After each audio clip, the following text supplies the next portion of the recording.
त्याच्या पालकाला 50,000 रुपयापर्यंतचा दंड भरा, त्याला सुद्धा 50,000पर्यंतचा दंड भरायचा, 2.5 लाखापर्यंत दंड भरायचा। नमस्कार, मी मुख्य अधिकारी नगर परिषद चिमूर अर्चना वंजारी या चिमूरवासियांना एक आव्हान करू इच्छिते। सध्या जे सणासुदीचे दिवस आहे त्यामध्ये आपली मकर संक्रांत सगळ्यांच्या आवडीचा सण आणि यामध्ये लहानांपासून तर वयोवृद्धांपर्यंत पतंग उडवण्याचा जो छंद आहे त्यामध्ये ज्या पद्धतीने मांजाचा वापर आपल्याला करावायचा त्या संदर्भात एक सर्वसाधारण सूचना अशा आहेत की मांजाचा वापर करताना नॉयलॉन मांजावरती पूर्णपणे बंदी घातलेली आहे।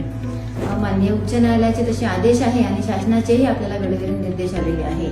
नॉयलॉन मांजामुळे ज्या पद्धतीच्या घटना घडत आहेत, ज्या इंजुरी होत आहे, पक्षी आहे किंवा रस्त्यावरून जाणारे जे लोक आहेत त्यांना ज्या पद्धतीने इंजर्ड होत आहे त्यामुळे नॉयलॉन मांजावरती पूर्णपणे बंदी आणण्यात आलेली आहे आणि याकरिता दंडाची कारवाई सुद्धा करण्यासाठी आपल्याला सूचना दिलेली आहे। यामध्ये जो कोणी व्यक्ती नॉयलॉन मांजाचा वापर करताना दिसून आल्यास किंवा नॉयलॉन मांजा वापरून पतंग उडवताना दिसून आल्यास आढळल्यास त्याच्यावरती जर अल्पवयीन असेल तर त्याच्या पालकाला 50,000 रुपयापर्यंतचा दंड भरावायचा आहे।